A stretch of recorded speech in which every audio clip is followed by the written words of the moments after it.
Good morning, Delaware. Oh, boy, do I feel like a hypocrite saying that. It is so drizzly, rainy, ugly out there. I know, and it's such a day that has so many wonderful community events happening. I know, the Touch It Truck in Powell, the first Friday, and my goodness, they're just, Mother Nature's just giving us a kick right in the shins. We did not order this. No, we didn't. You know what I ordered? I ordered 70 degrees for like a true spring. It never comes. You may get it for Mother's Day. Did you pay expedited shipping for that? Oh, that was the problem. That's Nicole Fowles on the other microphone there, and Gage Tellis behind the board. Good Hope morning. everybody's having a good morning. Yes. So anyway, our guest today will be Susan Hetrick and Shari Veleba from the Center for Disability Empowerment. They'll be joining us in the second half of the show to talk about the mobile vaccination clinics that are coming to the Delaware County District Library later this month and in June. Also coming to Marysville. So we'll let them mention that too, even though this is the Delaware County District Library show. That's fine. We'll share the love. So we are going to talk a little bit about Sarah Vowell this morning. We've each had a book. We actually talked ahead of time about today's show. I said, what are you talking about tomorrow? Because I'm reading this one. And I said, okay, well, then I'll read this one. So so go ahead. Which one are you reading about? Well, we know it takes me a little bit longer to get through a book than it takes you, George. So we just... Well, we both were listening, though. So it takes about the same amount of time. About the same amount of time. It's true. So I am listening to Sarah Vowell's Lafayette in the Somewhat United States. I'm listening to it on audiobook. And for audiobooks, it's about an eight-hour-ish book, which is relatively short, and which is maybe one of the reasons why I picked it. Actually, all of hers run right about 7 to 8 hours. Ooh, that's good to know. So. That's good to know. This, it is read by the author. It's also includes, if you look at the cast that's included in it, you have Fred Armisen, Bobby Cannavale, Alexis Denisoff, Nick Offerman, Patton Oswalt, music by Michael Giacchino, which he's of Pixar fame. Which is fun. But so, yeah, if you want to hear what Patton Oswalt might sound like as a Thomas Jefferson, you'll get that joy. And if you want to hear what Nick Offerman sounds like as a George Washington, you'll get that joy. It almost is like drunk history. Yeah. Yeah, exactly. So the story of Lafayette in the Somewhat United States, this is her most recent book, which was published in 2015, and it really talks about the kind of birth of the America as we know it today, 1776, the American Revolution. As you know, George last week talked about Unfamiliar Fishes, which is the story of Hawaii and how it came to be. But this book, and I'm totally going to say that I'm stealing a lot of George's notes because he got further in it than I did. But it's about Lafayette's sentimental return to the United States in 1824. He returned at the invitation of James Monroe, the 5th United States president and the last of the founding fathers to serve in that role. And he was really treated like a rock star. And as the book kind of begins with a triumphant return, and then it backtracks into, now let's talk about his childhood and how we got here. And you really learn that Lafayette was chomping at the bit from a very young age to come to the United States because he really was a lot like a lot of the others at the Revolution. He felt like he had nothing to lose. He was orphaned at age 12, and he inherited a very nice sum of money, and he was the wealthiest orphan in all of France. He went to the French court. He was set up to be married. He was married at 15 to a 12-year-old bride, but there were strict rules by her mother. There was no consummation, no nothing else, no babies until later. Yeah, she was like all of 14 or 15 when she had her first. Yeah. So. Oh, right. Just 14, just, early childbearing age. And but anyway, the fun thing that George and I are talking about, because I could give you Lafayette's biography, but the fun thing that George and I are talking about is there are little side characters that Sarah brings in, because she doesn't just research these stories, she experiences these stories. She went to the French countryside where Lafayette was born, a small town in France, still today with only a population of like 215 people. So if you can imagine in 1755, what that town would have looked like. Then she goes and sits and drinks at a pub. Then she goes and experiences this. Then she talks to someone about this. And we were saying she brings her nephew along with her. Right. Owen. Yep. Owen and her sister Amy, her twin sister Amy, yes. It's so much fun. Yeah. So much fun to just, bring your family along. I'm going to do a little research about, the Marquis de Lafayette. the other fun character that she brought in that I want to read a book about, and so I think that's one of the fun things that you get in these books is it's like such a touch of a period in history that you fall in love with certain characters that you want more about, is the Pierre-Augustin Caron de Beaumarchais. Yes. How did I do? Beautifully. The Beaumarchais, de Beaumarchais is what we would call a polymath. He was a watchmaker, an inventor, a playwright you might know from The Marriage of Figaro or The Barber of Seville. He was a musician, a diplomat, a spy, a publisher, a horticulturalist, an arms dealer, satirist, financier, revolutionary. He goes as a spy over to the United States in a side story, and he is a spy for the French government to kind of feed back as far as how the revolution is going. And along the way, he sees a local troop practicing the Barber of Seville, and he breaks his spy. He breaks character. Right, yes. Yeah, he drops the whole spy thing, The alias, and go ahead, tell the story. Yeah, and he goes up and he's like, "You're doing it wrong." Which is like such a French thing, also like such a theater thing. Mm-hmm. Oh, yeah. All of the above. I mean, yeah. So he sees them in these performances, and because he's like interested. Of course, you're interested because you're pretending to be somebody else. He sees them doing these rehearsals, and he's like, "No, stop! It's wrong. I'm going to help you with this." So he does. He helps it all the way through opening night, totally blowing his cover. Mm-hmm. Yeah. I want a book just about Pierre-Augustin Caron de Beaumarchais. Right. But yeah, so, you know. You can ask Sarah for that when she's here. I know. I want that. I'm like, I'm ready. Your next book, I don't know what it is, but it's going to be this guy.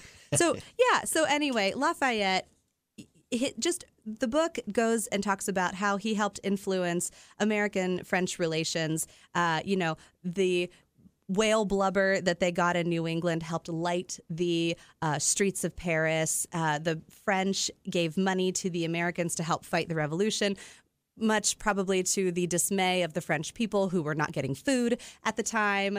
So there were really wonderful relationships happening there.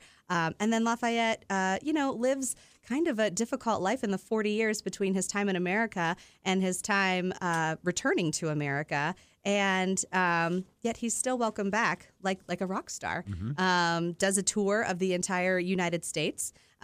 He gets to see the American Army in all of their glory. And it's just a very, very good kind of story. I love the fact that she points out that 70,000 people came to see his boat arrive in New York Harbor, Yes. which at that point was 3/4 of the population of New York City. And she compares it to when the Beatles arrived Yes. to 4,000 people. Right. Yeah. Yeah. It's I was talking to someone yesterday, and I was saying that one of the things that Sarah does very, very well is she tells a historical story in contemporary context. Yes. Yeah. Mm-hmm. Right. But she does it without judging people, which I think is fascinating. She manages to put them in the context of their historical time. Mm-hmm. And like, yes, George Washington was a slaveholder, but George Washington also did all these other things. Mm-hmm. And you can't judge him by either of those things. That they're judging him today doesn't make any sense. Mm-hmm. So that's what I think as a historian she does so well. Yeah, I think so too. And it's not without the dry commentary or the snide remarks, which really bring it to life. Exactly. So I read Assassination Vacation, which to me is her best book yet. Mm-hmm. I love Lafayette in the somewhat United States.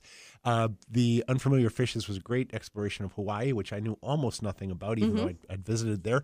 But I knew something about the assassination. So this was really interesting. But, who goes on a cross-country road trip just to visit the sites where U.S. presidents have met their untimely violent deaths? Sarah Vowell, that's who. Maybe Molly Myers-LaBady. There you go. Right. I really think they're kindred spirits. I think so, too. Molly is going to join me in picking her up from the hotel to bring her. I may not get a word in edgewise on that trip. So anyway, Sarah's a history buff who knows how to make the subject come alive, like we've been talking about. In this case, though, she makes the subject come alive by focusing on death. On their death, right? Yep. So, or attempted. So there have been 4 presidential assassinations in U.S. history. Lincoln in 1865, James Garfield in 1881, William McKinley in 1901, and John Kennedy in 1963. And there have also been foiled attempts on the lives of several others, including Andrew Jackson, Teddy Roosevelt, Franklin Roosevelt, Harry Truman, Gerald Ford, and Ronald Reagan, to name a few. Vowell focuses primarily on the first 3 assassinations in this book. I saw an interview with her on YouTube not long ago, and she said, when she told her editor what she had in mind, he said, you're not going to focus on the one everybody cares about, talking about the Kennedy assassination. And really, she doesn't. There's very little about the Kennedy assassination. Abraham Lincoln's death is the lion's share of this book, really. His fate, which was so closely tied to the end of the Civil War and the dashed hopes for humane and charitable reconstruction of the South, has challenged historians and curious Americans for more than 150 years. Vowell digs deep into the days leading up to the assassination and the manhunt for John Wilkes Booth. Now, your side trips that you talk about, here's a Vowell-like side trip about John Wilkes Booth. The final Jeopardy answer last week on one of the shows was the three Booth brothers, including John Wilkes, ironically performed this Shakespearean play together in 1863. You have any idea? Is it the one that was performed the night of? No, because he wasn't there. No. Shakespeare. Macbeth. Julius Caesar with the assassination of the emperor. So anyway, and only the Canadian contestant got it right, by the way, which I thought was kind of ironic. So anyway, this is just a way of saying that Sarah loves these side trips. One of the best ones in here is about Samuel Mudd, who everybody, if they know him at all, he's the one who set John Wilkes Booth's leg after he broke it, jumping off the stage, or jumping onto the presidential box onto the stage after shooting Lincoln. He fled into the Maryland countryside, found Dr. Mudd's house, got his leg set by him. Mudd got arrested for being part of the plot, got sent to the Dry Tortugas, to the prison there. And there's a long piece about him in there as a side trip. And by the way, another side trip was the phrase, "Your name is Mudd," does not have anything to do with Samuel Mudd, even though that's kind of the folk etymology of that. Anyway, like Sarah, I digress. I'd love to talk more about like the McKinley assassination, because that only happened 8 miles from where I grew up.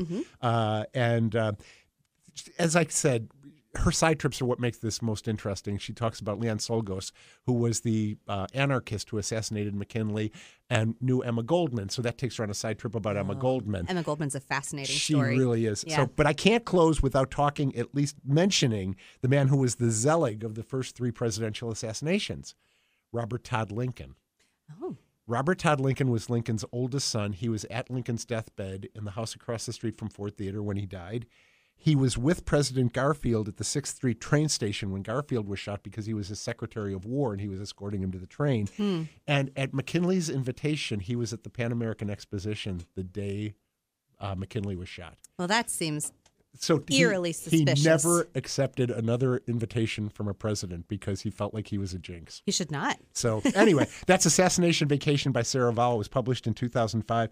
All of these books are available in print or on audiobook or ebook through the library, through the CLC. And there's a display of them right now at the main library, too. Yeah, and I have a super fun plug. Tickets are on sale. They're $15. But if you have a student who loves American history, email PR, like public relations, PR@DelawareLibrary.org, and tell us your student's school and their favorite history teacher. It can be a high school or a college, and we'll give you a code for $5 off. That's great. So, okay, so we're going to take a break here. When we come back, I think we're going to be talking to the folks from the Center for Disability Empowerment. So stay tuned. Hey, we're back with Susan Hetrick, who is the Executive Director of the Center for Disability Empowerment. Hi, Susan, are you there? Yes. Good. How are you? Good. I'm sorry we kept you on hold for so long. We are having a little trouble with the phone system, so we're going to talk to you just to get an overview of what the Center for Disability Empowerment is. Then we're going to cut you off, and we're going to bring Shari in so that she can talk about the event that's coming up at the library, okay? Absolutely. That's the joys perfect. of live radio. And you just go with it, and you sound so ready to just go with it. So tell us about the Center for Disability Empowerment, please. Well, we're a nonprofit agency. We're community-based. We're not residential. So we are considered a center for independent living. Usually when people hear that, they think senior citizens, independent living. It's not that. So we're non-residential. We're absolutely driven by the choice and direction of people with disabilities. We provide supports and resources for them to be participants and contributors in their communities as they live, learn, worship, work, and play right alongside people who don't have disabilities. We serve anybody with any disability of any age, which makes us really unique in the disability world. Yeah. Usually most of them are more specialized than that, yeah. Yes. Yes. So anybody that comes in, we do independent living skills training. We do a lot of advocacy, individual and systems advocacy. We target youth with disabilities exiting school so we can empower them to be more independent, plugged into their communities. There are 12 centers like ours in Ohio, and then there's centers like ours that exist across the country. That's great. And we're required to be 51% people with disabilities on our boards and on our staff. And that ensures that consumer perspective, that, in other words, people with disabilities know best what they need, rather than those of us who don't have disabilities telling them what they need or trying to fix them. That is such a great insight right there. That it takes away that kind of messianic complex that people have about I'm going to go in and save you, and actually lets people who are going to take advantage of the services help direct them. It's extremely refreshing. Yes, it is. Yeah. Yeah. So. Can you talk a little bit about where your centers are? I know that you said you serve Franklin, Delaware, Licking, and Union counties. Where are your locations in those counties? Well, we operate primarily out of Columbus, Clintonville to be exact. We do a lot of remote work, but we travel to any of those areas. And what we found during the pandemic, like so many, was that a lot of our service delivery could be virtual and connecting people that way. If we do something that requires hands-on, we just go to them. We meet people where they're at. So we also offer employment services. So she's going to go to where the person is and where they want to work. That's, again, very refreshing rather than trying to drag everybody to a certain place to make the services happen, having them happen where people actually are. That also takes down all the overhead of having to run a physical center. Or multiple centers. Right. So. Right. It's just not practical to do that anymore. So I'm going to just check. Is Shari on the other line? Not yet. Okay, all right. I just want to make sure that I don't cut you off when Shari's not there and we have to fill that air or anything. So sure. Anyway, so you've been working with the Department of Health on these mobile vaccination clinics, and yes. So tell us a little bit about how that works. What's going to happen? Well, I know that Shari's going to come on and fill you on specific details.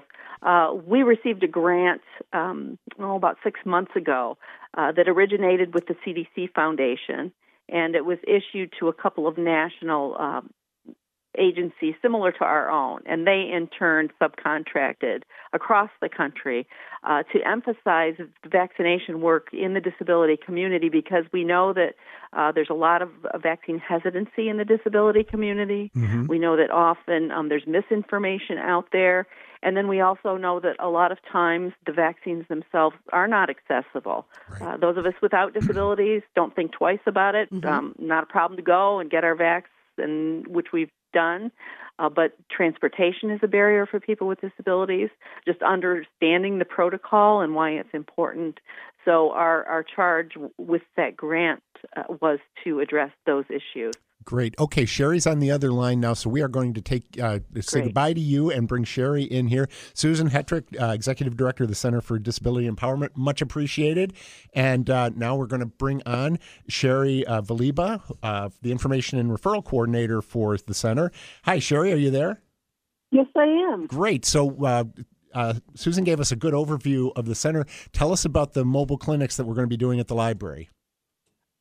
Well, the grant funding from those is made possible by the Disability Vaccine Opportunities Center and the Independent Living Research Utilization. We know that as ILRU, and the grant extends through June of this year. We are going to be having, actually, our first clinic tomorrow is in Newark at the Newark Public Library. So we're a good friend of the library system. Yes. And we are pleased to be planning another clinic at the Delaware County District Library, of course, 84 East Winter Street. That will be Friday, May 13th. Oh, and that will take place from 9 a.m. to 4 p.m.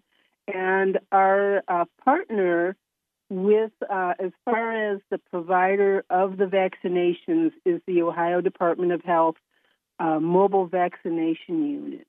Great. And now the reason you're involved is to help people get there, basically, and make sure that they have access and accessibility to be able to use the clinic, correct? Yes. That's why we picked libraries. We found them to be very, very accessible in many ways. So thank you to all the libraries out there for the attention and the detail to the Americans with Disabilities Act. We greatly appreciate that in our public buildings, of course.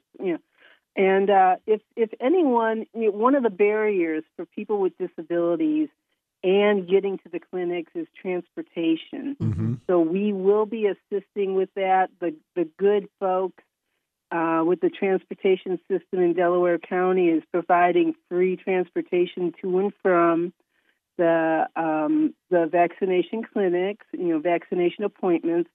We would like folks to call us from Delaware County at our office, the Center for Disability Empowerment, as soon as possible, so we could get that lined up for that day, Friday, May 13th. And you can reach us at 614-575-8055. You can ask for Shari or for my colleague Marley. I'm working on this grant project with my colleague Marley Sadeh, and it's been a challenge to find locations. We've gone through the Ohio Department of Health, and they have sophisticated data that shows low vaccination rates. And so we will be having these clinics in all the counties that we serve. And I understand that the broadcast also goes up to Union County, so I want to let you know that we will also be at the Richwood Public Library. That's at 4 East Ottawa Street in Richwood, Ohio. And that takes place on Thursday, May 19th from 11 a.m. to 3 p.m. So we hope the Union County folks will come out and support that and protect their health by getting the vaccinations that they need to guard against COVID. Okay, Shari, I hate to do this, but I'm going to have to cut you off because we've got another show coming on in just a couple of minutes. But thank you very much. If you heard this but you didn't get the phone number, you didn't get the date, call the library or the Center for Disability Empowerment. One last thing, our second clinic at the Delaware Library will take place Friday, June 17th. Thank from you. 9 a.m. to 4 p.m. So, I appreciate you getting that in. Thank you. And there's one thing we really have to announce too today, and that is that the Orange Branch Library will be closed next week. If you've been in that library recently, you know that the parking lot is a disaster area. Mm-hmm. It's crumbling, and so we are stripping it down to pavement or to dirt, and we are going to completely repave that parking lot. The only way to do it safely is to close the library. So if you had holds that you're going to pick up, they'll be held for an extra week there, so don't worry about that. We don't charge overdue fines, so you don't have to worry about that. The other locations will all be open on their regular schedules. And we will be talking about those schedules next week because we're going to be adding a little extra time to the schedule starting at the end of May. So Lee and Adam, we apologize for running a couple of minutes over. We haven't done that to you in a while, but we are so glad to have you here. Thank you, Gage. Thank you to the folks for the Center for Disability Empowerment, to Nicole, and, of course, the Friends of the Library for sponsoring the show. Have a good day, and we will see you in the stacks.